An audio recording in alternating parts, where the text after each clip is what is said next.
Welcome, I'm Dan Daly. This is the Director's Letter and Executive Insights video. And I'm going to ask before I even start that you forgive me because a lot of the case we're going to be discussing, I've got input from various friends, directors, executives that I have to be able to reference. So forgive me, I'll try not to read it, I'll talk to you, but there are some notes that I do have to reference. Today we're going to be talking primarily about the Harvard College case. In the last several weeks in the Director's Letter, we've talked about the Harvard College case, we've talked about Boeing, and we've talked about the kind of odd absence of the Secretary of Defense for 4 days. Boeing we'll cover at a later presentation, simply because Boeing is a work in action. Every day it changes.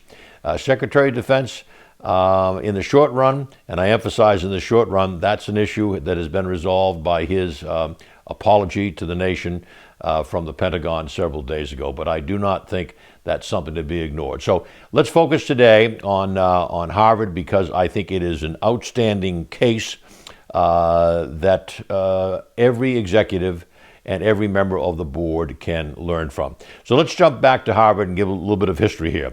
The college was founded in 1636. That makes it approximately 388 years old. It is a university with schools of law, medicine, education, divinity, public service, health, just to name a few. And it also has a $50 billion endowment. This is relevant for multiple reasons. It has always been a leader in higher education, emphasizing higher education and producing excellent graduates. At this time, its position of leadership is being threatened by something very simple: poor management. There are many other schools in the United States which are outstanding and will carry on and fill in the blanks, perhaps not with the same breadth that Harvard does, but they will carry on. Because of Harvard's history and multitude of challenges, it is currently facing a great governance case study, which we're going to talk about today. Regardless that it is an educational institution, the facts are very relevant to you as an executive or a board member in a corporation. Harvard, it is big, it is old, most important, it is complex, it is global, and it is a market leader. So let's look at it through that filter. Harvard today, the university, which is also referred to as the college, has made several long-term, ongoing strategic errors. Long-term, ongoing strategic errors. And recently, it has made numerous short-term tactical errors. It is that simple when we talk about the case. While currently and publicly stating its commitment to free speech, Harvard, the institution, and within the student body, this has not been the case. Instead, the bureaucracy of Harvard College and a large part of the faculty at Harvard has preached and taught, and in many cases, were highly liberal and progressive social positions. So change in emphasis in recent decades. While not the cornerstone of the governance case, the Gulf War ignited significant anti-war and anti-Semitic protests on campus. This action has led to accusations of anti-Semitism on the campus, which have recently led, understandably, to similar anti-Islamic accusations on the campus. Both have led to several things: activist litigation against the college and the university, along with investigations by federal authority. So we have legal action on the campus against the university, and we have investigations by federal regulators, not where any institution wants to be. The president of the university, Claudine Gay, presented an embarrassing testimony before Congress. This eventually led to her resignation. At the same time, it was alleged that there was plagiarism involved in her previous professional writings. Just as important, and perhaps even more important, the story has become and continues to be front-page national news and has remained so for several months. Now, from a governance standpoint, let's look at it from your shoes and your standpoint. From a governance standpoint, how did all this happen? Therein lies the value to any senior executive and member of the board from this case. Let us begin by keeping it simple. Harvard, for a variety of reasons over several decades, modified its culture. And I choose my words carefully. It modified its culture, and that culture was a commitment to educational excellence, and it moved off that primary focus of that mission. That mission was to educate the leaders of tomorrow in an environment that was challenging, encourage debate and discourse based on free speech among the students as well as between the faculty and students. Let me repeat that. The mission was to educate the leaders of tomorrow in an environment that was challenging, encourage debate and discourse based on free speech, key word, key two words, among the students and between the faculty and the students themselves. This mission has been reinforced not over years, but for decades by the administration of Harvard College.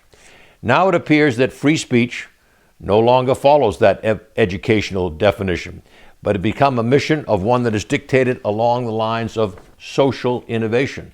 So it isn't necessarily excellence in education anymore, prepping leaders for tomorrow. It's now social innovation, a huge change. This mission has become the mantra of the Harvard administration and a large number of faculty: social innovation. In the fall of 2023, with the tragedies of the Gulf War, the dam broke, with a segment of the student body accusing the college and a number of Harvard students of being anti-Semitic. Understandably, the physical safety of the students was very possibly at risk. In a matter of weeks, similar accusations were made regarding both the administration and certain students, in this case being anti-Islamic. The protesters occupied buildings and they were not thrown out. They disrupted classrooms and were not thrown out. This, of course, gained national attention as well as becoming the focus of significant contributors to the individual. These are individuals that wrote checks not for thousands, but in some cases, hundreds of millions of dollars. Now, an interim president has been appointed. That individual has brought forth 2 committees of investigation that they were installed. At the same time, 2 new corporators joined the board of Corporators of Fellows. Now, in terms of reference, the corporators are a group of 12 that is self-appointed, repeat that, self-appointed, and has absolute decision-making authority over all aspects of the university. They report to no one other than their fellow corporators.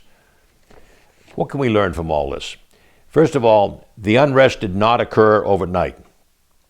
Did the administration of Harvard understand the seriousness of these protests and this unrest?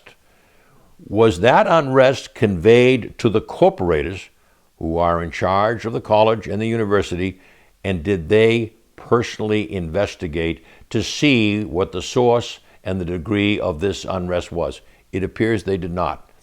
In the for-profit corporate parlance, did they ask the tough questions and did they get the right answers? How many times have we gone forth, and asked that of you as executives or members of the board? Did you ask the tough questions and did you get the right answers? The Harvard president, along with 2 other college presidents, was requested to testify before Congress. Did they have the executive management experience beyond academia to make for a thoughtful and appropriate presentation to Congress? They did not. At Harvard, the president is hired by the corporators, and while the president is a member of the corporators, he or she reports to the corporators who have hire and fire authority over that president. Was Claudine Gay an appropriate hire into a very complex and demanding executive position? Very much in question. Running something of this size, this magnitude, this age, global, is a very challenging job, perhaps beyond someone who's just an educator. Will the new investigative committees, one anti-Semitic, one anti-Islamic, set up by the interim president, will they solve any problems, or will they really highlight the divisions that already exist? Why were they done, and how can they be done better? Will the 2 new corporators who have recently come on the board, will they have the skill set early on to take leadership positions and help the other corporators, and by being of immediate assistance in solving this problem? Let's step back and close with looking at the big picture. How did the mission at Harvard change? It had been a commitment to excellence in education, focusing on the development of broad-based leaders. How did free speech, which for centuries, not decades, included debate, discourse, and diversity of opinion among the students and the faculty, how did this morph into dictated free speech, closely resembling policy? If you are in a leadership position in an educational institution, But just as importantly, if you're in a leadership position as a senior executive and member of the board for a for-profit corporation, you must be engaged, you must be informed, and willing to investigate where there is a question and verify the answer to those questions. To repeat, ask the tough questions, get the right answers, or very simply resign.